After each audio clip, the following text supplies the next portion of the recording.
Hey there, in this video we are going to look at factoring and we are going to look at distributing when it's more than just a monomial, a single term being multiplied. But instead we'll look at what we call binomials or trinomials or any polynomial being multiplied by another. So let's start with factoring. So factoring is a form of breaking down a polynomial expression into simpler factors. And we will go in more depth in this in the future in later lessons, but I wanted to give a brief overview of how we factor out what we call a GCF, a greatest common factor. So that GCF is, again, that greatest common factor. And so right now we're going to look at how we factor out variable greatest common factors.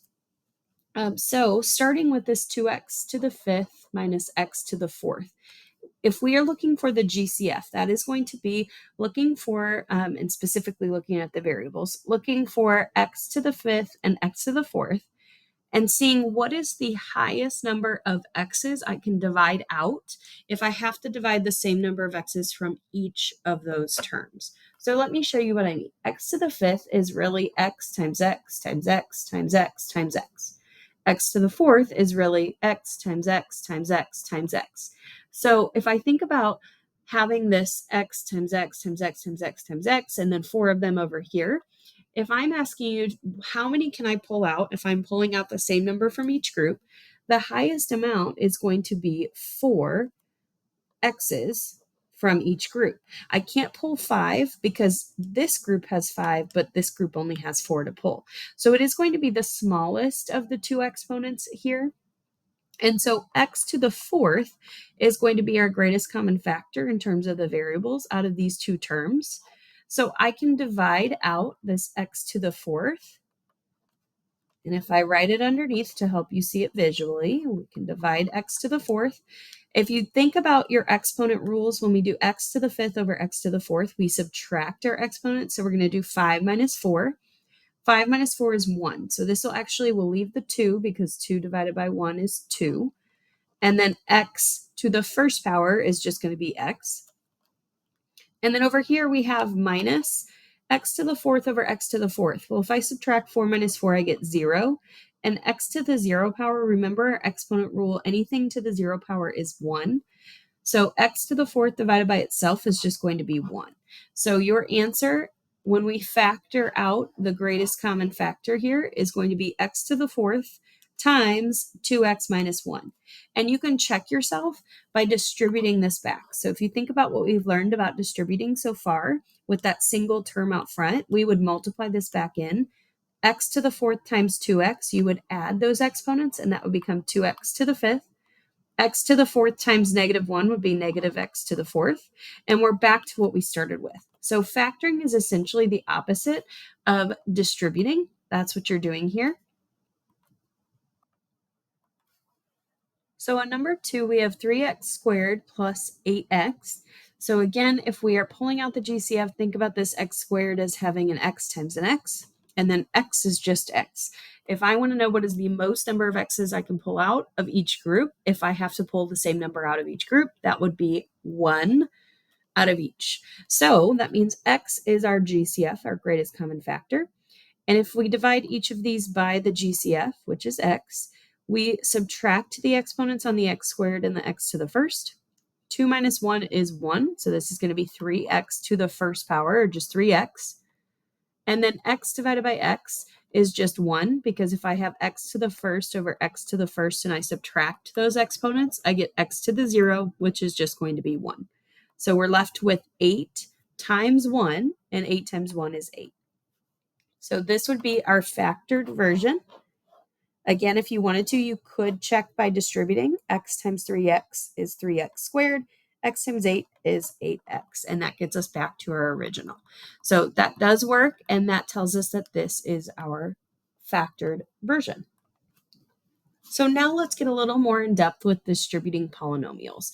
So we have talked so far about what happens when we have something like this, or something like, let's say, x squared times 4x plus 1, or even 4x to the fourth plus 1. So when we have something like that, those are our single terms in front of the parentheses. So 7 or x squared. And when we distribute, we just multiply it by each term in the parentheses. Now, this is what we call a monomial out front. And it's a monomial because it is a single term. So when we have a monomial being multiplied by either another monomial or a binomial, which means two terms in the parentheses, or a trinomial, if let's say we had a third term here, so maybe like this, you would distribute to that third term as well. So when we have a monomial times a binomial or a trinomial or anything, 4 terms, 5 terms, 6 terms, and typically past trinomial, we just call it a polynomial in general.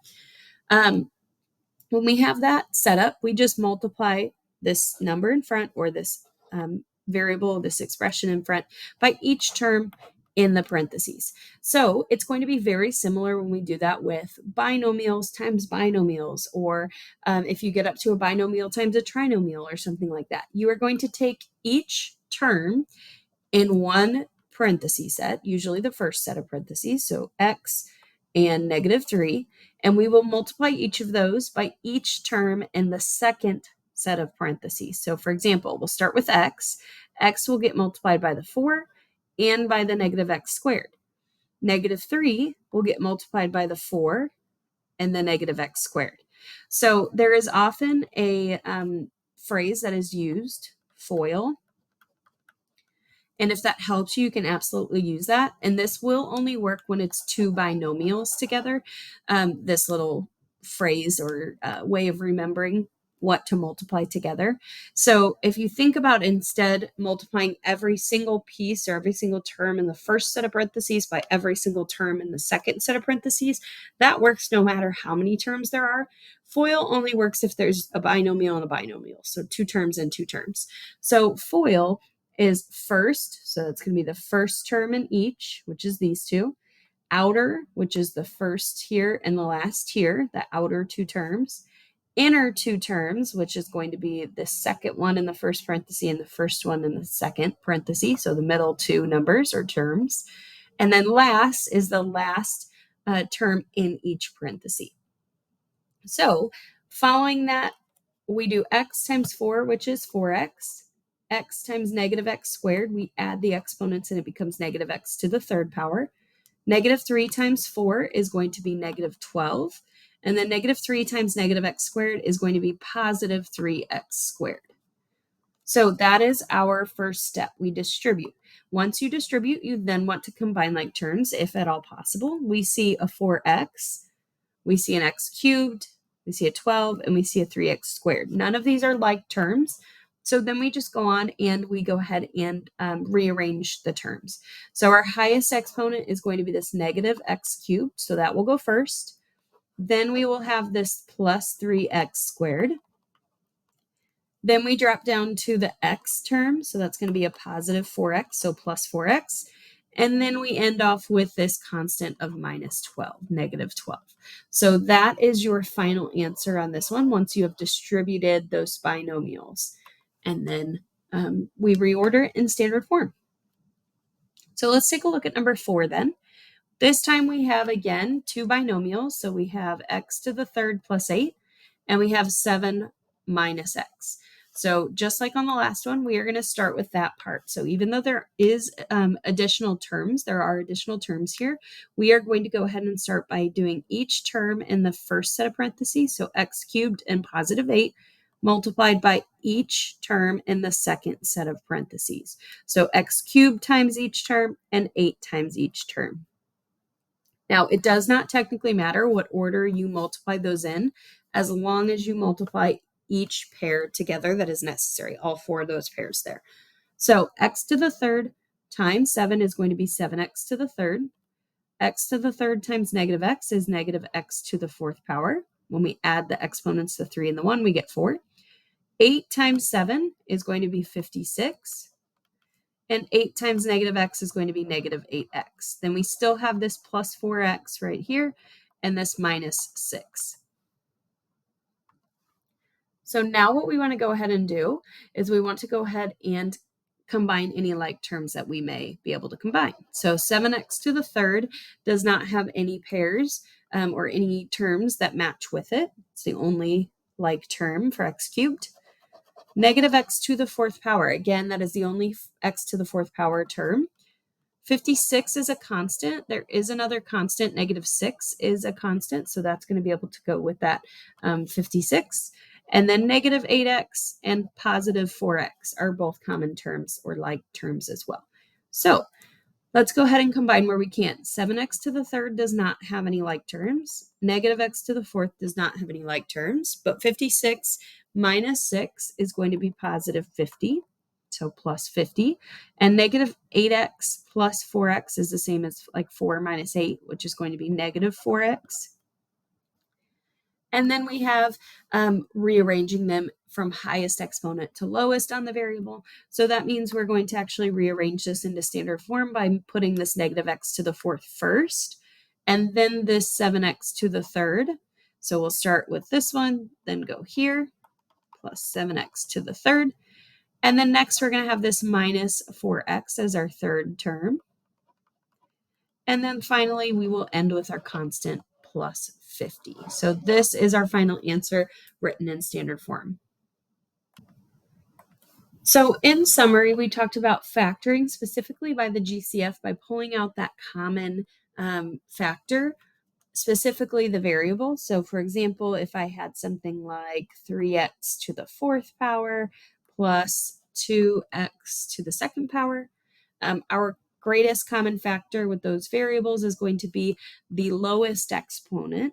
So here we have x to the fourth power and we have x squared. So the most number of x's we can pull out is 2 x's, x to the second power. So this means we can divide each of these by x squared to pull that GCF of x squared out front. And then we just subtract those exponents, 4 minus 2. When you do that, you end up with 2. So 3x squared plus 2, because x squared divided by itself is just 1. 2 times 1 is just 2.